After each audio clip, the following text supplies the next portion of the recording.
Check it out. Charles is sending me poems.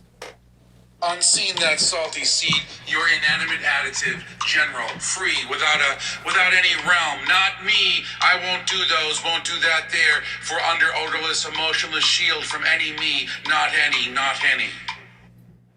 Fucking brilliant. That's brilliant. That's brilliant. Jesus.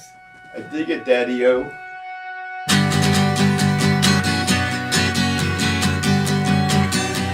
It's a Pixies Podcast, an unvarnished, unfiltered document of the true creative process.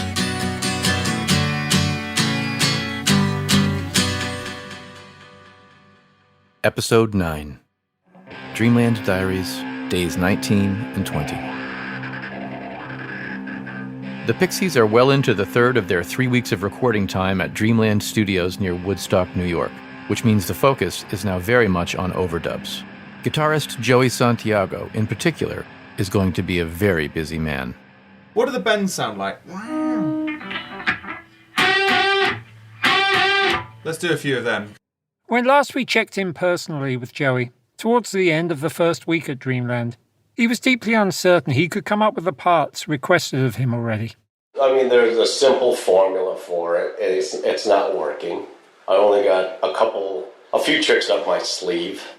Some of this hesitancy was down to unfamiliarity with the songs, for sure. They were still coming together that first week in the studio. But another part of it, by Joey's own admission, was down to his weight of expectations on himself. I put a lot of stupid pressure on myself, and people would say it's unwarranted. And it is, but fuck it. I get it.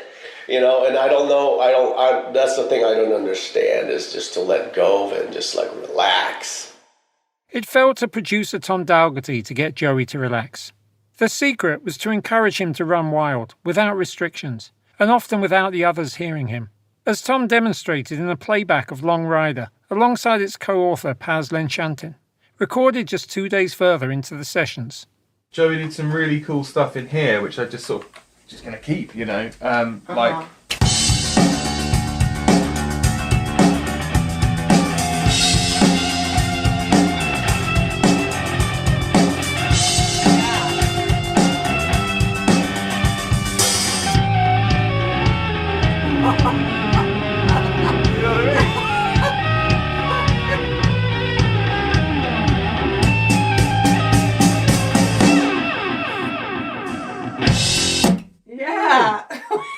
That is super awesome. That's Bogman. That is so Joey.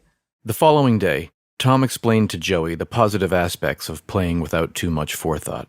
All the cool guitar parts that you've come up with over the years that I think are really unique and really you are the ones that sound like you've just tried stuff. After the album was completed, Tom spoke by phone about Joey's methodology. I think Joey, a lot of the time, he likes to have his safety net of having the chords written out and having the arrangement mapped out, or in his folder on a music stand. You notice something here? Huh? You notice what's missing today? A No guitar? fucking notebook. No notebook. Oh, fuck those things. Yeah, fuck the notebook. I think he definitely plays his best stuff when he's not looking at the chords and when he's doing kind of spontaneous stuff. And a lot of the time, the best parts he comes up with is when he's actually just messing around trying to figure something out. That's what I was trying to kind of encourage him to do, like, in the live run-throughs, do all that crazy shit. Right. Just See what experiment happens, and yeah. see what happens. And because that's never the kind of part that you'd set out to, write. Yeah, you know, exactly. which is cool. And when you're in the moment like that is when your instincts pop out Yeah. the most. Yeah, exactly.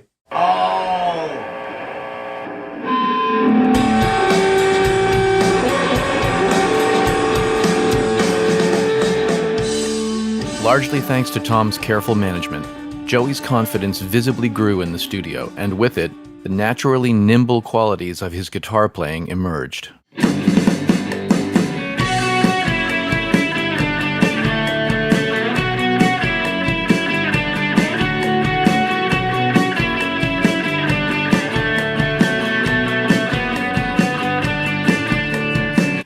That's cool, man.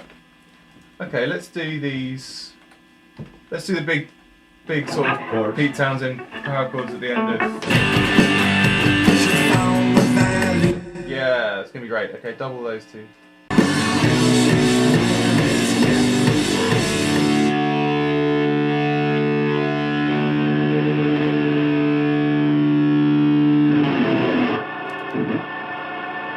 That was great. Got it? We got it.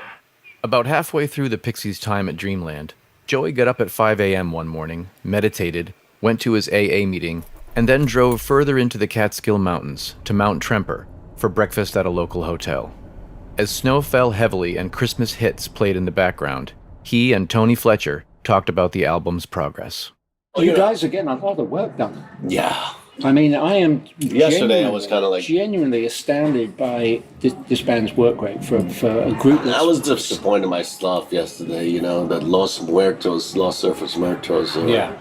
I thought I had it, you know, because we sent a tape to Tom and we were just, you know, we all played it live in the kitchen. Mm-hmm. It was like, oh yeah, we got this.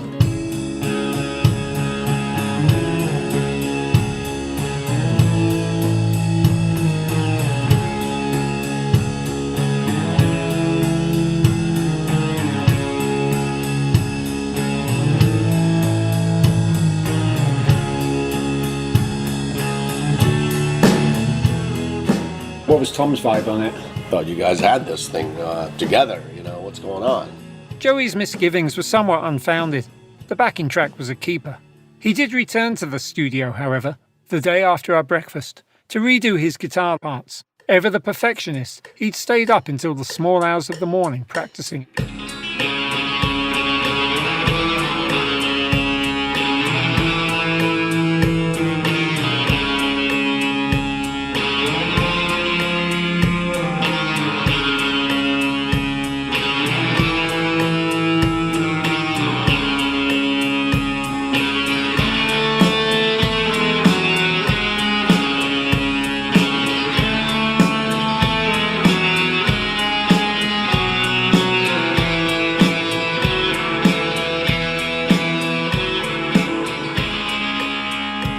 The recording process tends to be sonically enclosed for the musicians, while in concert the public gets to see a band playing songs in an open, unencumbered environment. We talked about this major difference in group performances.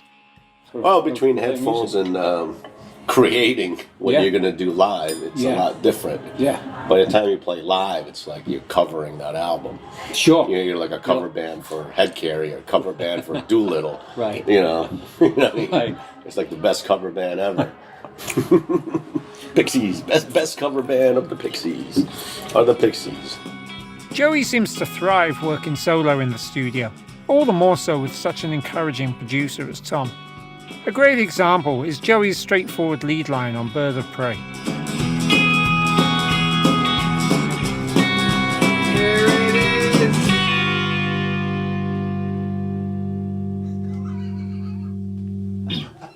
I mean, that is actually very Pixies. You know what I mean, though? Like, Let's hit another note for a second. that's great. That's a really great little solo. It's so cute. It's cheeky. Joey remains an untutored guitar player, partly because he came to the instrument reasonably late, but also because success came to the Pixies incredibly early. I didn't pick up the guitar. I mean, you know, I did pick it up in like maybe around late middle school, so 13 or something, maybe high school. So I never had really that growth. Mm-hmm. It was just like, okay, I was, this stage where I was just still kind of like navigating the guitar. And then it's like, whoa, what the fuck, that was good enough? Well, maybe you were blessed with that. Kind of did it on purpose too, kind of. It's like, I better not learn any songs. Mm-hmm. I don't want to get, poisoned,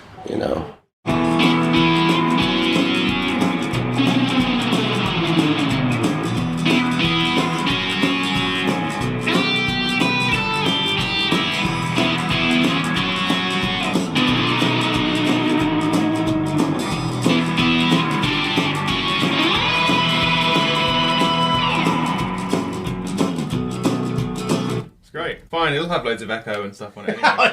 shit. I didn't want to hear that. No, you know what I mean, though. I got it. It could be kind of like a blurry thing. Yeah. That's great, man. I could play that on Guitar Center and be kind of like cool. Yeah, exactly. Passes the Guitar Center. Joey then went on to describe exactly what happened the last time he was in a guitar shop and decided to start playing along with a song on the radio. And then, one of the customers goes, "Man, that's Where's My Mind?" And then I started playing the riff. I go like, "Yeah, it's by the Pixies, man. Yeah. It's a great riff, right?" Yeah. He goes, "Oh, I'm surprised you knew him." Oh, really? You know? No, this is the way I buy a guitar. It's like, I don't plug it in. I just go. Yeah, you can tell, can't you, from just how it sounds. And he goes, "All right, pack it up." Yeah. There's no shortage of people who can, quote, shred. Mm-hmm. You know, they kind of 10 a penny. I met some students from Berkeley. That kind of sealed the deal for me, too. I mean, it's great to go to school for music, don't get me wrong. But when I heard them playing, I don't know, it was like watching someone tapping on a typewriter, you know?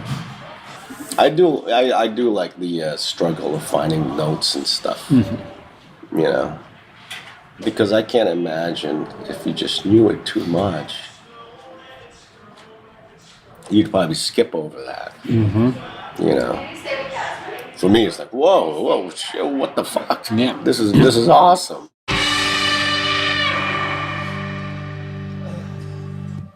Joey Santiago. Yeah. There's some great stuff in that, man. No. No, there was. There absolutely was. Like, this was killer.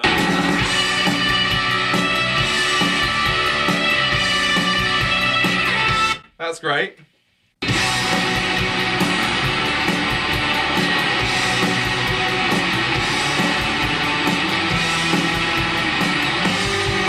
Oh, that's great. This is great.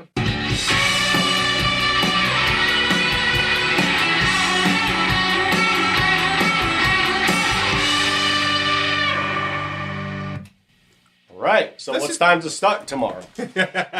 Yeah, you know, my favorite notation on music, that the only thing I could read, really, is the rest.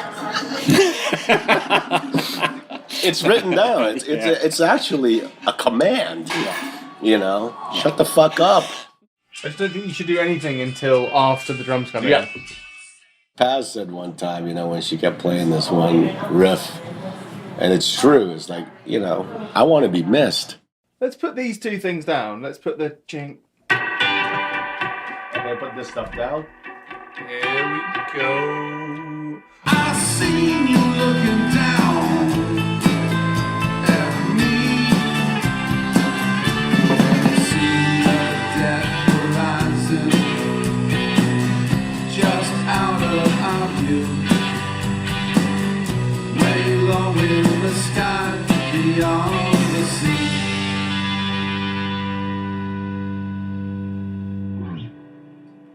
Right. That's awesome. On December 19th, Joey is called back in by Tom to maximize the guitarist's last 2 days in the studio. He'll be leaving ahead of the other band members on December 21st. Just 10 days earlier, Joey had likened that day's overdubs to putting icing on a cake before it went into the oven. Now, the songs are essentially baked, and he can add what he calls, off the cuff, sprinkles of arsenic icicles, as with Silver Bullet. Ariel, can you just put the reverb up on both those amps? Like, to about, 5 or something. Great, just one more.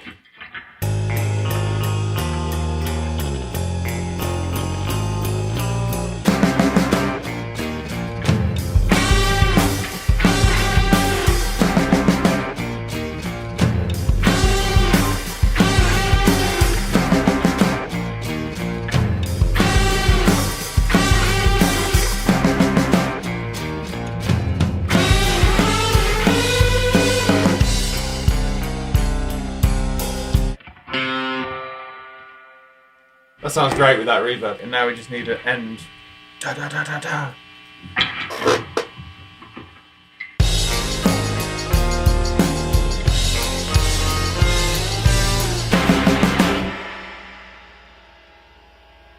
Perfecto. Sounds great, Joe. Brilliant. I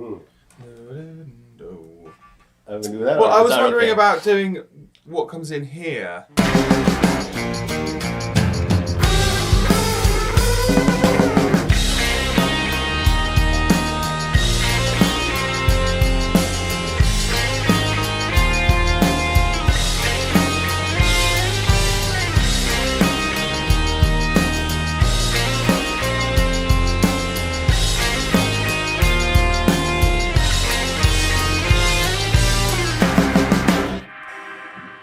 Bullseye.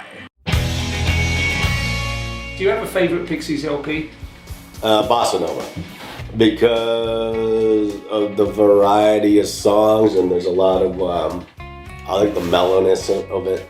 We had a lot of cool mellow guitars, and I thought guitar-wise, a lot of melodic was the most melodic album I've done.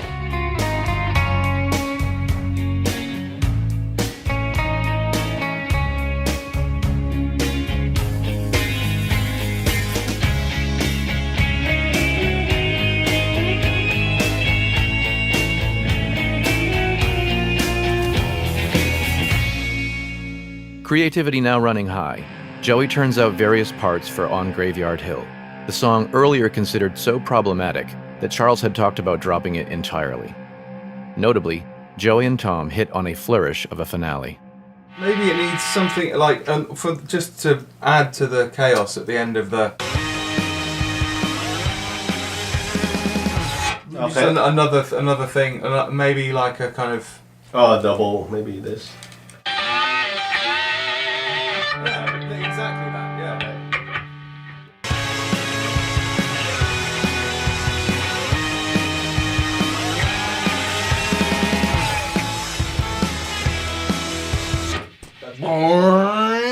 Yeah. Cool. That's really good, Joe. Thanks for that. All right. I was always wondering about that little gap of kind of... Yeah. It's When like, I is heard the it, I symbol was like, coming in what's going enough on of here? the thing? Yeah. Yeah. Charles with his weird length choruses. Is there a favourite track overall? Overall, Yeah. today I feel like I'm in the. I'm fond of that song, "Dead." I like that. Which one? "Dead."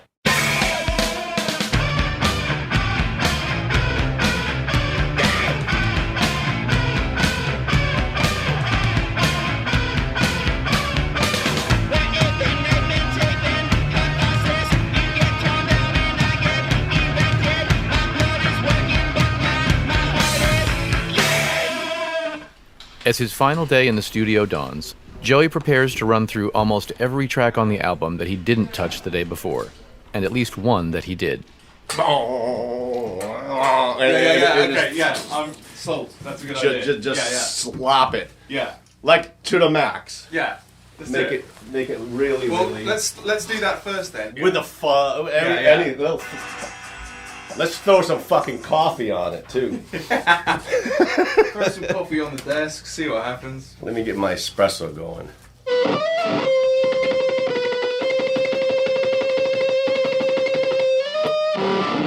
I forgot the fucking lines. I'll run it down to you. Figure out.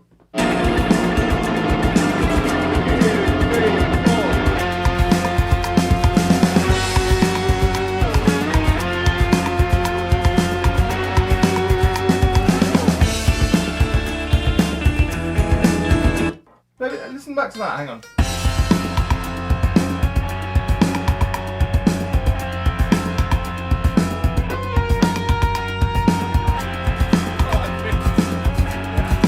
Yeah, I mean, yeah. Okay. Yeah. Okay. Sounds a bit, but you know, it's good. It's a Gilligan. So Charles and I used to call it. What? Gilligan. Gilligan. A good mistake. A good mistake. Oh right, yeah. Because the skipper would go, "Oh buddy, oh little buddy." Oh really? Yeah. And he fixes everything by a fucking stupid mistake. Oh right, yeah. Like a coconut or something. I'd like you to do a little bit on Catfish. Catfish. What was your first gig? I don't mean with the Pixies. I mean, what was the first gig you saw? Yeah. Oh! Yeah. First saw AC/DC. Where? In Springfield, at the arena there that we called it, the Civic Center, Springfield Civic Center. It was a year after Bon Scott had passed away. Yeah.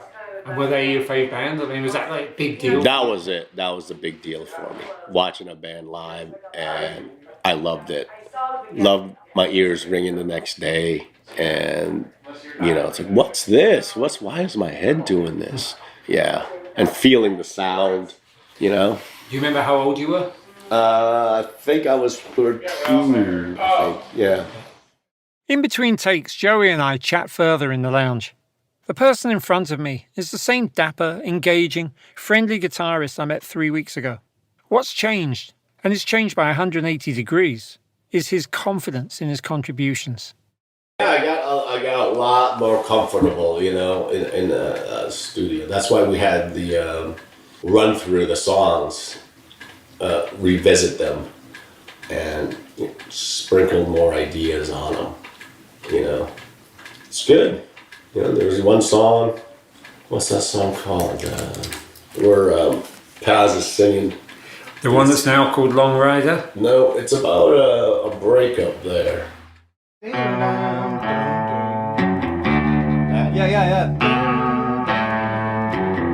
Yeah, do that. That's going to be great.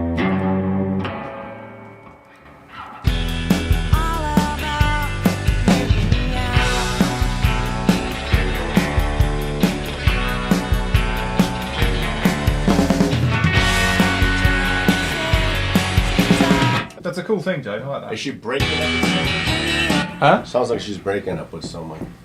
Yeah, that's what the song is all about. Even as Beneath the Eyrie was being recorded, the band was talking about it being gothic in imagery, due to the church location more so than any sense of youth fashion.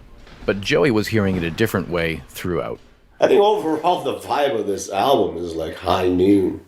It's like a Western, it feels like to me, So maybe if previously there was talk of something like Bossa Nova being kind of surfer, this one leans more towards the Western. Yeah. There's really not much of a difference between surf. I mean, there's definitely they meet in somewhere, Western music and surf music. Sure.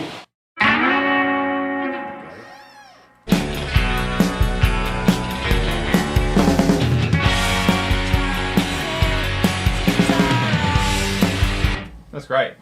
That's awesome. Well, you've got a lot of guitars, but there seems to be about 3 or 4 that you're pulling from the most. Yeah, predominantly my black one got used a lot because that's the guitar. That's the guitar that I play live with, so it's gonna sound. And that's exactly what. Oh, it's Gibson Les Paul reissue. I think it's like a 57 reissue. Mm-hmm. And it sounds great. It's got a Bigsby, which I hardly use. Just wait. More, let's make this weigh some more. Yeah, I was going to say, like, it's not heavy enough already. Yeah. I think I got an army for that.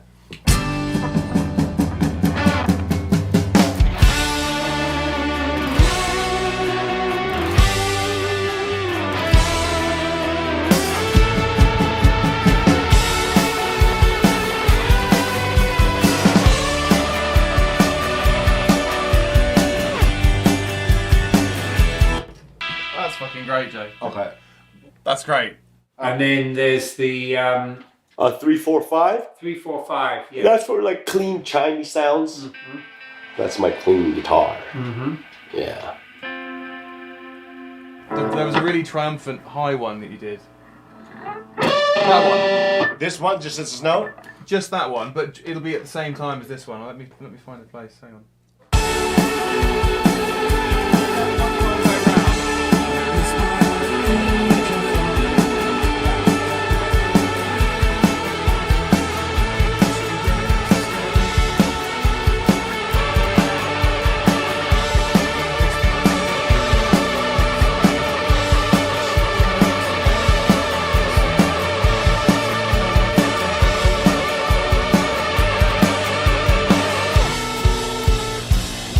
Yeah. Okay. That's great. All right. That's great because it's like you've had that awesome chorus like 2 times already, and you need an extra. Okay, little, cool. You know. Yeah. And then in Memphis, you put the flat wound on. Yeah, Memphis. The flat wounds. That's the Western guitar. And then I saw, with you, but also with Charles Rickenbacker here and there. Yeah, the 12-string on. Yeah, we used that. I think on just one song. Before switching back to On Graveyard Hill for an additional overdub, Tom and Joey have a brief discussion about the history of fuzz pedals. The original intention for fuzz pedals was to make guitar sound like brass. It was like, really? That's what on Satisfaction. It's like, it sounds like it's a horn. Oh, you know But what? it's like- Because Hendrix said the alternate guitar sound was like a saxophone. Yeah, Something like that. Yeah, exactly. Okay. That's cool. Let's do this.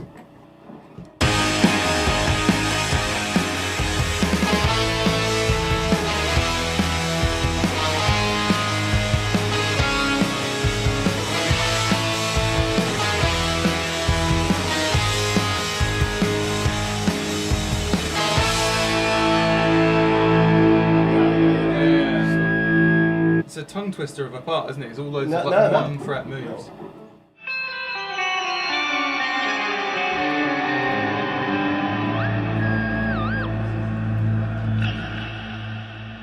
For Joey, the process of recording sober, he's been in recovery for 2 years now, remember, is still a new sensation, and one he's coming to terms with. Do you feel like you're a better guitar player because of it? Yeah, I think so. I think I'm more in the present. Before, my hands would be like all flattened and stuff. I would just like crush the strings. But now it's like, man, it's just still normal looking.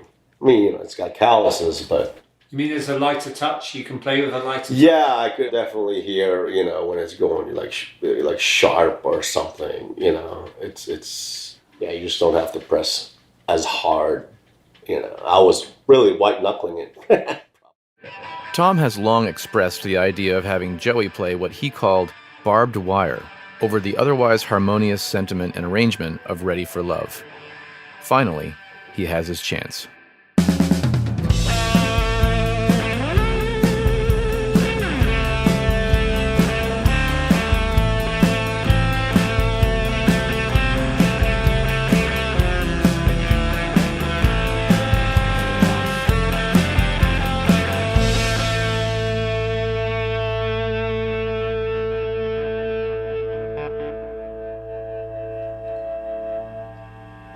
I don't know what the hell I'm doing there. I think that's good though.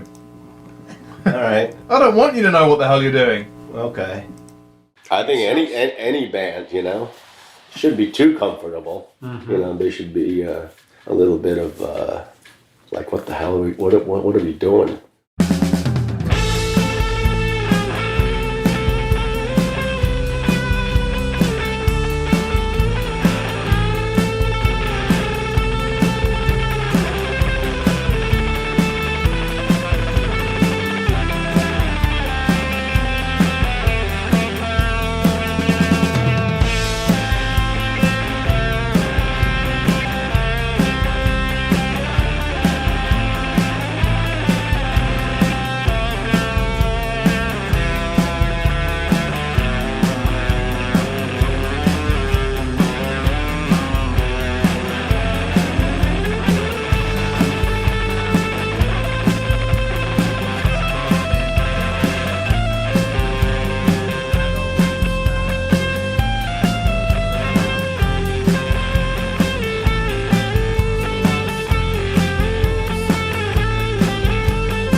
Okay?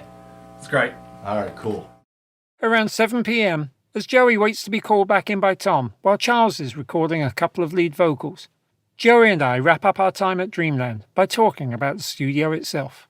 There was a couple times I woke up and I thought I was in like England or something, because that's where we've been recording. In East Cindy at Carrier and this, and then having Tom around, and I like residential studios. I do like them. It's nice to have a kitchen and all that, and I couldn't stay at a hotel this long. Drive me crazy. You know, I'd come back here. It's great. Great sounding room. Yeah. Oh, it's Tom. Oh, Tom says 7:30. A few minutes later, Joey heads back into the studio to record guitar overdubs for 3 cover versions: Mambo Sun by T-Rex, The Whole of the Law by The Only Ones, and Grow Fins by Captain Beefheart. As yet, none have been scheduled for release. Joey concludes his time at Dreamland on the E-bow, the electromagnetic guitar string driver which mimics the sound of a bowed string and produces a piercing, continual tone. Appropriately, it's the last sound that Tom will hear from Joey at Dreamland.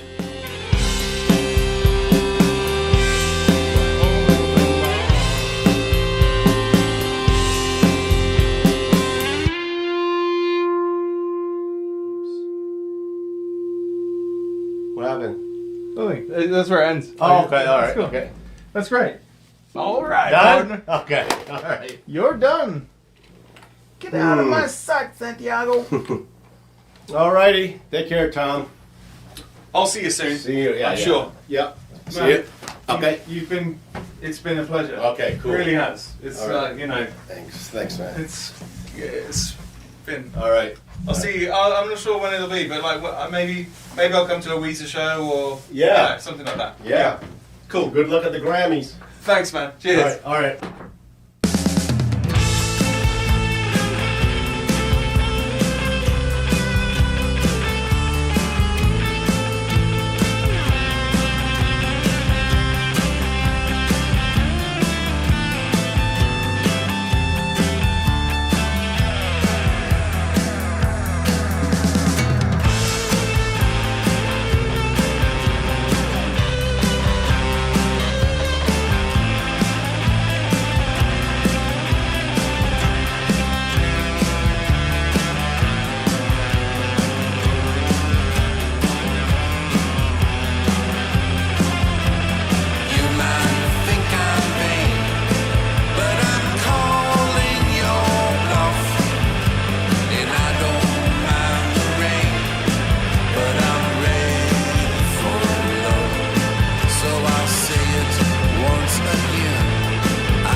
Next week, it's a Pixies Podcast, Episode 10. The Pixies say goodbye to Dreamland. Last day. We got plenty of time, but it is the last day. What song gets the gong? Sound of madness. This is what recording is all about. This is what it's all about, Tom. Oh, this is what it's all right. Yeah, sure. Now I get it. 3 weeks for this. Oh, I've been wondering what it was all about. Why I we just do it. Didn't know.